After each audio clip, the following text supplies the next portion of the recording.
오늘은 마가복음 6장 1절부터 13절 말씀을 통해서 편견과 배척을 넘어서 우리가 어떻게 해야 되는가.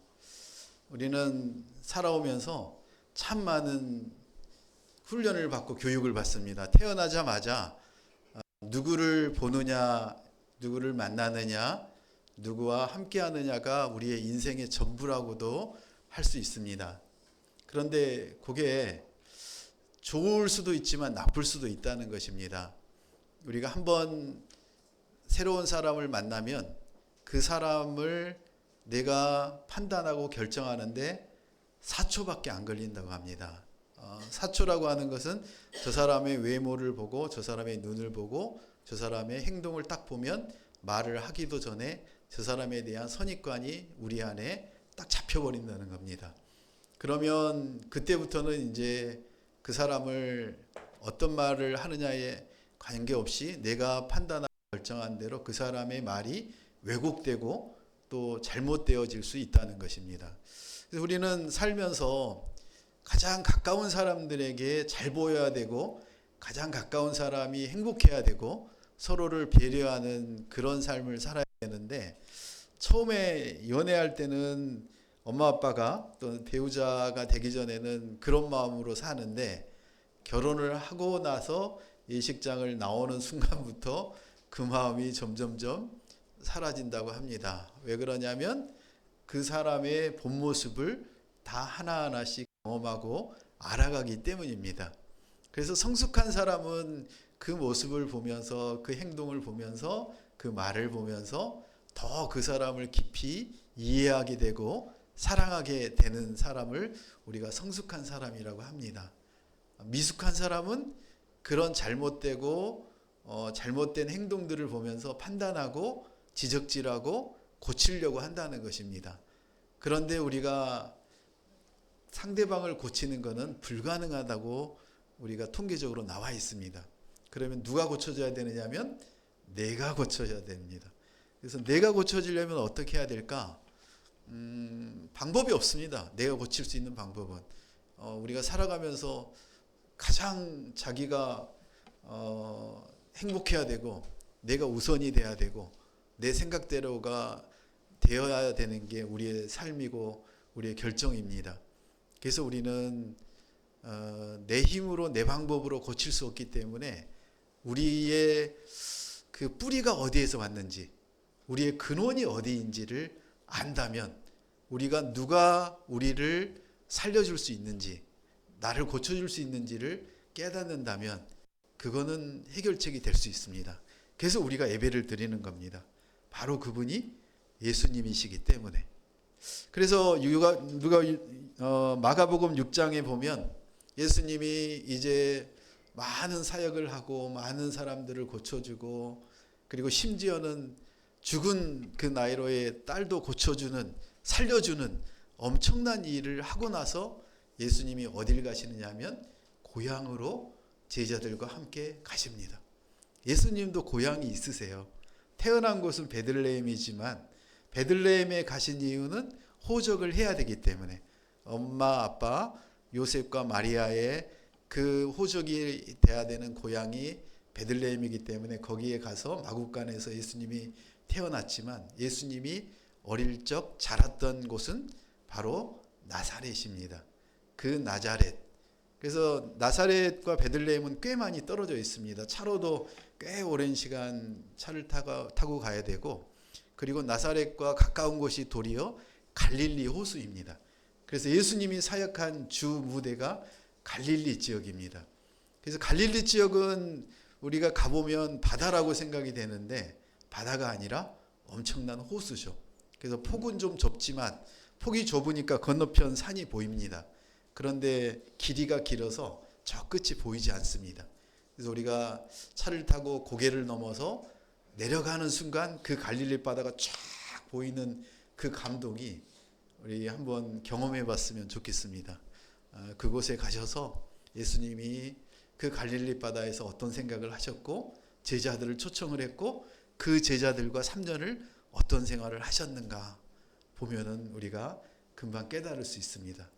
그래서 거기에 갈릴리로 가기 전에 왼쪽쯤에 나사렛이 있습니다. 그 나사렛에 예수님이 제자들과 가셨는데 어떤 일이 일어나느냐 하면 2절 같이 읽습니다. 안식일이 되자 예수께서는 회당에서 말씀을 가르치기 시작하셨습니다.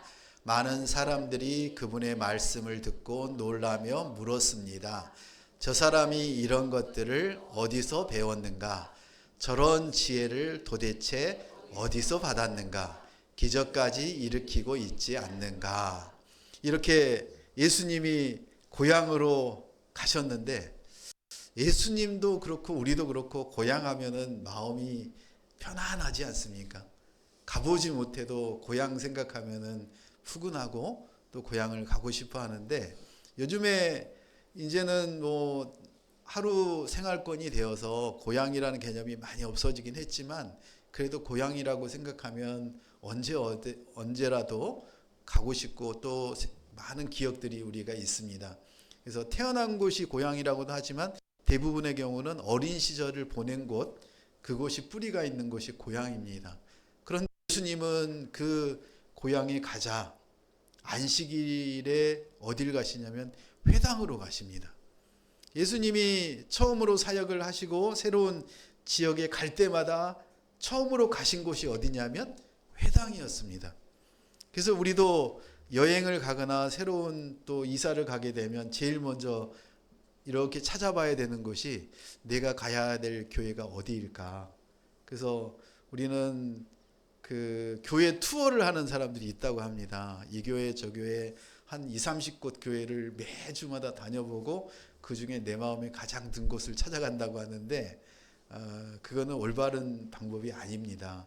하나님께 기도하고 하나님 제가 가서 그 교회에서 하나님을 만날 수 있는 곳이 어딥니까? 그렇게 기도할 때 여러분이 물을 때 하나님이 인도하십니다.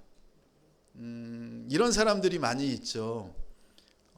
나는 너무 지난 교회에 문제가 많아서 내가 새로운 아주 좋은 교회로 내가 가리라. 그래서 거기를 갔더니 거기도 문제가 똑같더라는 겁니다. 무슨 이유냐면 교회가 문제가 아니라 누가 문제냐면 내가 문제인 겁니다.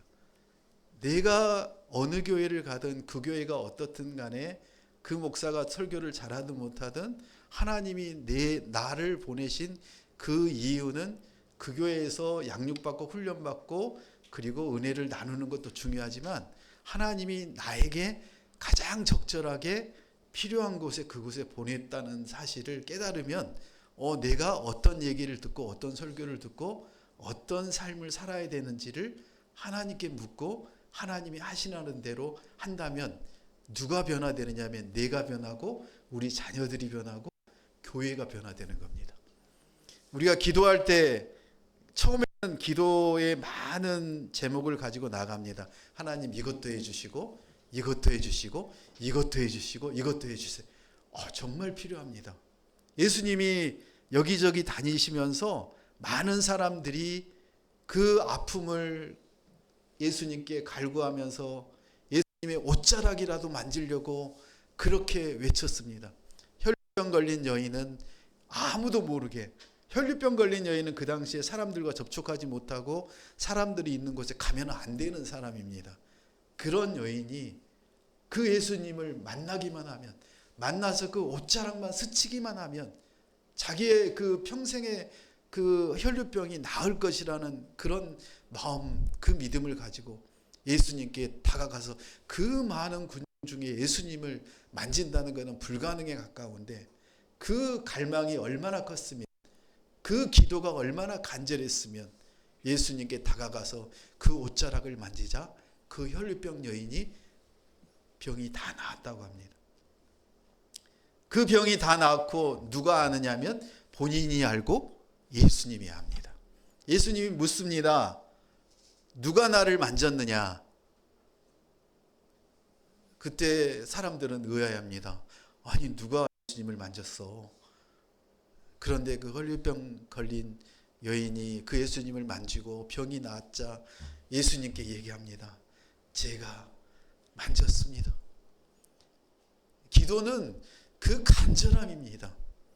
여러분이 정말 간절하다면 예수님이 그 방법을 바꾸시고 길을 바꾸셔서 그 간절함을 들어주십니다. 그런데 예수님은 원하시는 게 그것보다도 더 큰 게 뭐냐면 그 병을 통해서 우리에게 이 땅에서 할 일이 하나님의 뜻을 이루는 놀라운 그 방법을 그 병을 통해서 하시려고 한다는 것입니다. 편안한 사람, 건강한 사람, 병든 사람, 고통받는 사람, 그 각각을 통해서 하나님은 하나님의 뜻을 이루기 위해서 그것들을 행하고 계신다는 사실입니다. 그러면 우리는 이렇게 생각합니다. 내가 간절히 기도했는데 왜 내 병이 낫지 않지? 사도 바울은 고백합니다. 내가 그렇게 기도했는데, 내가 그렇게 하나님의 일을 많이 하고 이제 죽을 상황인데 왜 나의 그 고질적인 병은 고쳐지지 않았지라고 사도 바울은 얘기하지 않습니다. 나의 그 약함으로 인하여 나는 그 예수님의 뜻만을 쫓아 여기까지 달려왔다. 그 예수님의 신발끈도 감당하지 못할, 신발끈도 내가 풀을 수 없는 자격이 갖춰지지 않는 나는 그 길을 달려왔고 하나님이 이루셨다 라고 고백합니다.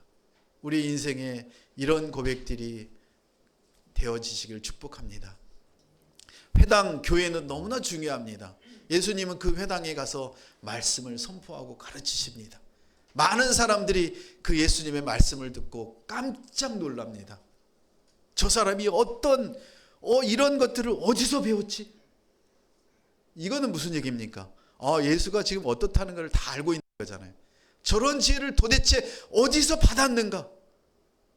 저분이 일반인이 아니라는 걸 사람들은 잘 모르는 겁니다. 그래서 우리는 예수님께 제자들이 묻지 않았습니까? 왜 예수님 비유로 말씀하십니까? 들을 게 있는 사람은 들을 것이다. 내가 너희에게는 특별히 그 비유를 알려주겠다 해서 제자들과 성도들에게는 알려주지 않습니까? 그 기적까지 일으키고 있지 않는가라고 사람들은 놀랍니다. 왜 그랬을까요? 3절을 보겠습니다. 시작. 저 사람은 한낱 목수가 아닌가? 마리아의 아들이고 야고보, 요셉, 유다, 시몬과 형제가 아닌가? 그 너희들도 여기 우리와 함께 있지 않는가? 그러면서 사람들은 예수를 배척했습니다.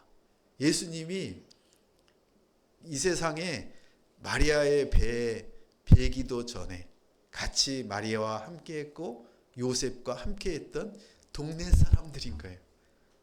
고향 사람들. 그 가족들인 거예요. 가족과 친척과 잘 알고 있는 사람들. 마리아가 성령으로 잉태했다고 했을 때 몇몇 사람들은 요셉과 관계를 해서 아이를 갖는 게 아니라고 하는 것도 알았을지도 모르겠어요. 어쨌든 정혼한 후에 정식 결혼을 하기 전에 그 마리아가 아이를 뱄다는 것도 이 사람들은 알고 있는 거예요.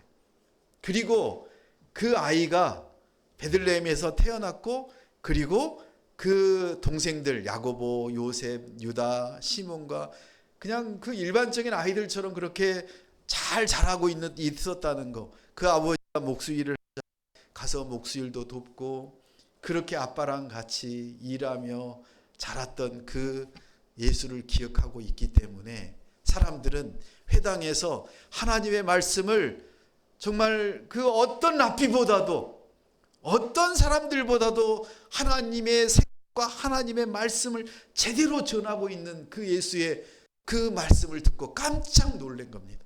아니 도대체 저 예수가 학교도 제대로 안 나왔는데 도대체 어디서 배웠단 말인가? 저 예수가 무슨 하늘로부터, 하나님으로부터 뭔가를 받았나? 그렇지도 않은 것 같은데, 우리 애들이랑 저 애들이랑 별 차이도 없는데. 그렇게 옆에 있었던 사람들은 그 예수님의 말씀을 들고 깜짝 놀래고 그리고 두려워합니다. 도대체 저 예수의 근거는 뭐냐? 예수가 누구냐? 여러분, 어느 날 갑자기 자녀가 또는 배우자가 신학대학을 가겠대요. 미친 거 아니에요? 아니, 돈 잘 벌어서 잘 먹고 잘 살면 되지. 선교지를 가겠대요. 선교사로. 그러면 그 목사님도 장로님도 그 자녀들에게 뭐라고 하는 줄 아세요? 야, 너만은 안 가도 돼. 우리 교회에 갈 사람 많아. 우리나라에 선교사로 갈 사람 많아. 너는 그냥 잘 먹고 잘 살고 돈 많이 벌어서 그리고 교회에 열심히 섬겨. 그게 우리 생각입니다. 똑같은 모습 아닌가요? 왜 가능할까? 왜 예수라는 사람이 저 많은 사람들이 놀랄 만큼, 지금 여기 고향에 있는 사람들 뿐만 아니라 예수님이 처음으로 말씀을 회당에서 전했을 때 그 예루살렘에 있었던 많은 사람들, 그 종교 지도자들, 그 사람들조차도 지금 똑같은 얘기를 했습니다. 저 한낱 예수라는 청년이 어떻게 저렇게 말씀을 전할 수 있지? 저걸 어떻게 할 수가 있지? 마가복음 2장에 나왔던 얘기입니다. 유일한 근거는 뭘까요? 성령 받는 겁니다. 여러분 성령 받는 겁니다. 성령 받고 인생이 획가닥 변하는 겁니다. 어떻게 변하느냐면 이 땅에 처절한 인생의 삶이 아니라 이 땅에서 천국의 삶을 누리는 겁니다. 그래서 우리가 그러지 않습니까? 아니, 그냥 살다가 죽기 바로 전에 그때 예수님 영접하라고 하면 예수님 영접하겠습니다. 그리고 죽으면 천국 가지 않느냐? 네, 맞습니다. 그런데 그 평생에 그 천국에서의 삶을 누리지 못하고 이 땅에서 그 고통을 당하면서 살았던 인생이 얼마나 불쌍합니까? 그래서 우리는 한순간이라도 빨리 믿지 않는 사람들, 그들에게 생명을, 구원의 복음을 전해야 되는 이유입니다. 여러분, 예수님이 지금 우리에게 오늘 말씀하십니다.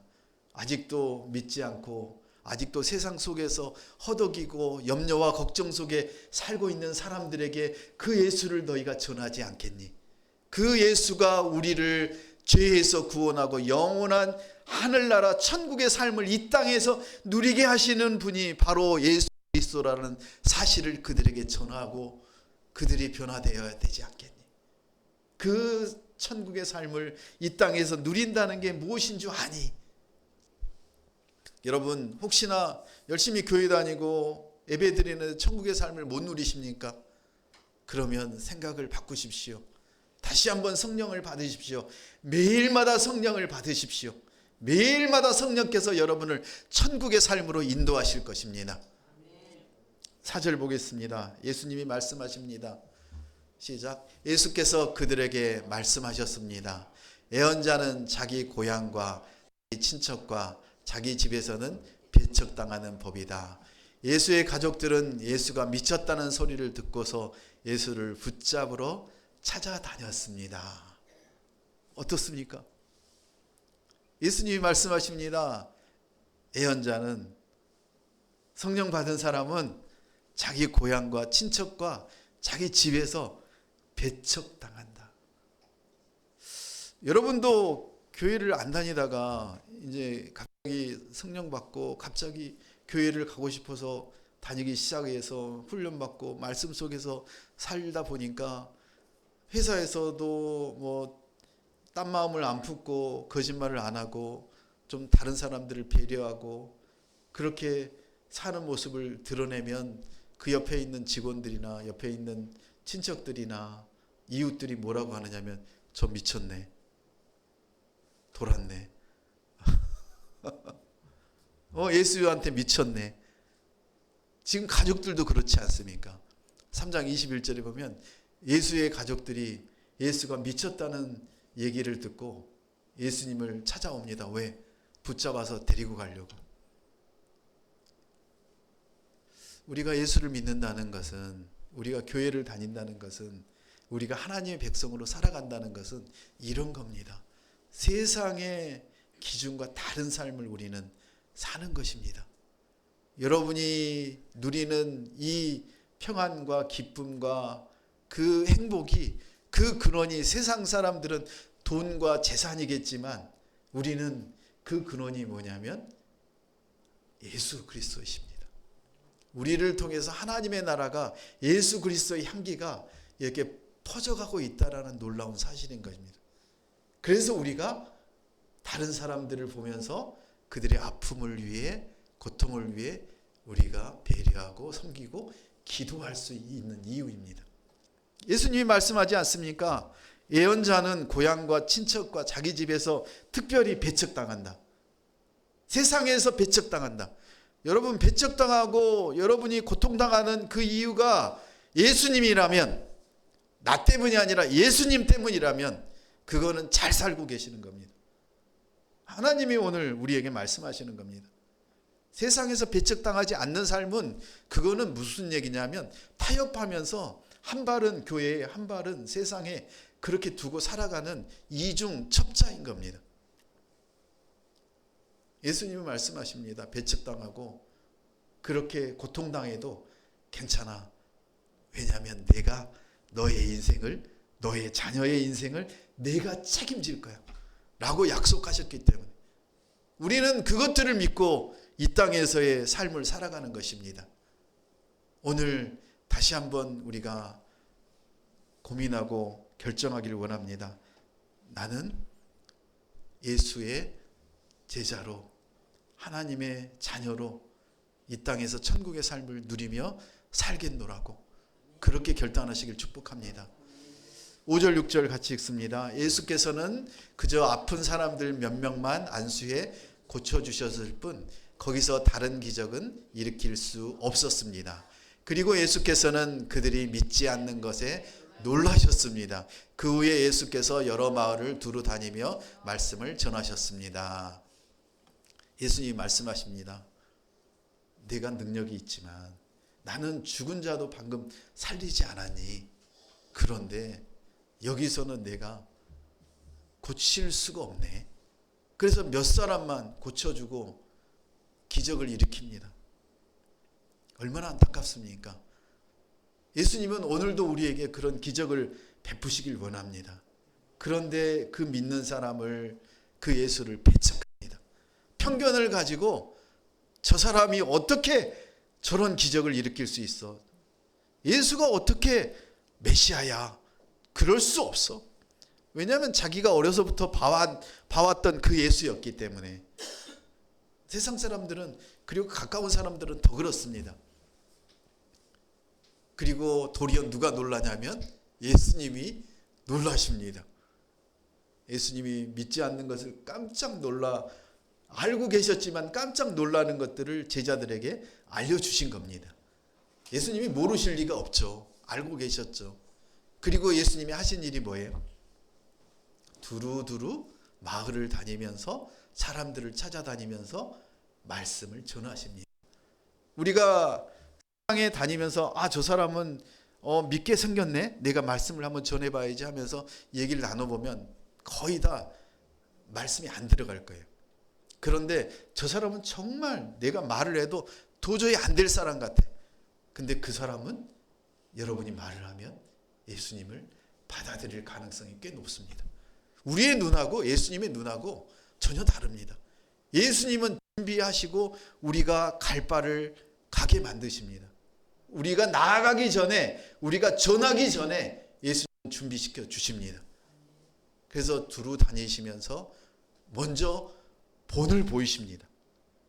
그리고 3년 동안 따라다녔던 제자들에게 이제 드디어 사명을 말씀하십니다. 7절 같이 읽습니다. 그리고 이렇게 당부하셨습니다. 여행길에 지팡이 외에는 아무것도 가져가지 말라. 먹을 것이나 자루도 챙기지 말고 전대에 돈도 넣어가지 말라. 신발만 신고 옷도 2벌씩 가져가지 말라. 네, 예수님이 이제 제자들에게 얘기합니다. 제자들을 불러서 7절에 보면 둘씩 짝을 지었다고 합니다. 둘씩 짝을 지어서 예수님이 보내십니다. 지금도 전도하러 갈 때는 둘씩 짝을 지어서 보내는 이유가 여기 있습니다. 그래서 둘씩 짝을 지어서 보내면서 예수님이 말씀하시는데 왜 둘씩 짝을 지을까요? 한 사람은 약하고 또 두 사람이 함께 있으면 강하고 또 한 사람이 가서 전하면 그 신빙성이 좀 떨어지고 두 사람이 가서 전하면 그거는 이제 증인으로서의 그 기본적인 것들이 되니까 그 두 사람을 보냅니다. 그리고 우리가 두 사람이 가서 두 사람이 동시에 한 사람을 잡아두고 복음을 전하는 게 아닙니다.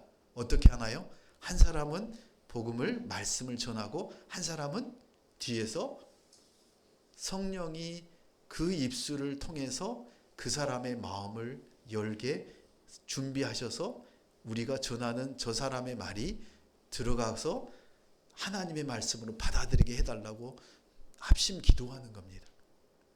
그럴 때 하나님의 역사가 일어나지 우리는 인간적인 방법으로 두 사람이 그냥 공격하면 저 사람이 주눅이 들어서 믿을 거다. 안 믿습니다. 얼마나 잘하는데요.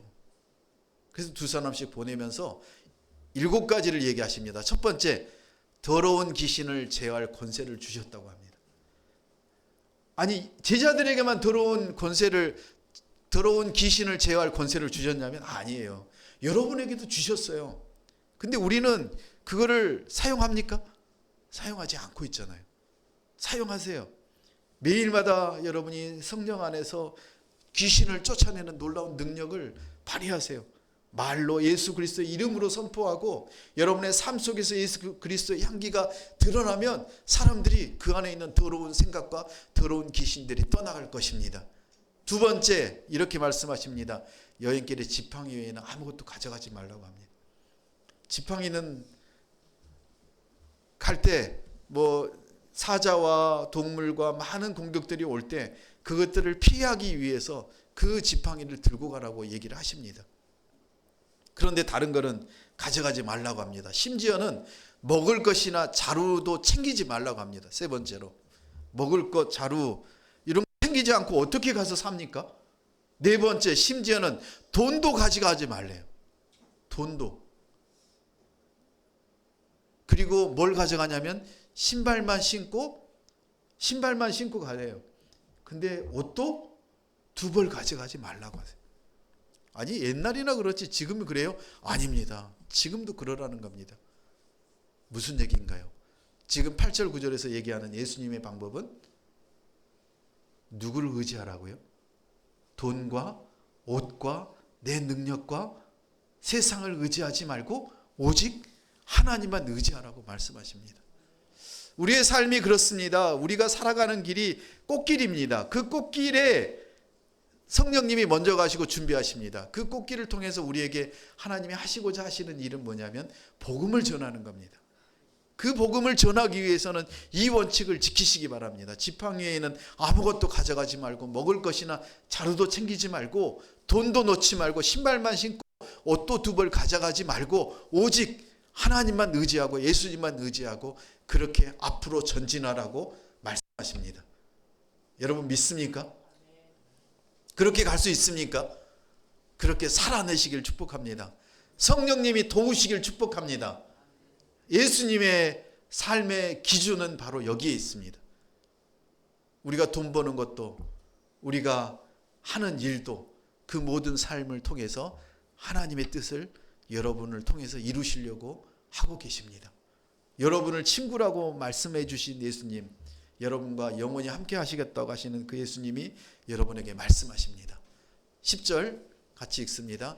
어느 집에 들어가든지 그 마을을 떠나기 전까지는 그 집에 머물라. 어느 집이든지 너희를 반기지 않거나 너희 말에 귀 기울이지 않으면 떠나면서 경고의 표시로 발에 붙은 먼지를 떨어버리라. 우리가 갔을 때 여기저기 방황하지 말라는 것입니다. 우리가 이사를 가면 교회 여기저기 방황하지 말라는 것입니다. 하나님이 가시는 곳에 하나님이 계획하신 곳을 우리가 가면 그곳에서 머물러서 어떻게 합니까? 하나님이 인도하시는 대로 그렇게 하라고 합니다. 그리고 그 사람들이 여러분이 말씀을 전하고 말씀을 나눴는데도 아무런 반응이 없으면 거기에 그 사람들의 말에 귀 기울이지 말고 그들이 배척하는 것에 대해서 상처받지 말고 예수님도 얼마나 상처 받을 만한 일들을 다 하셨어요.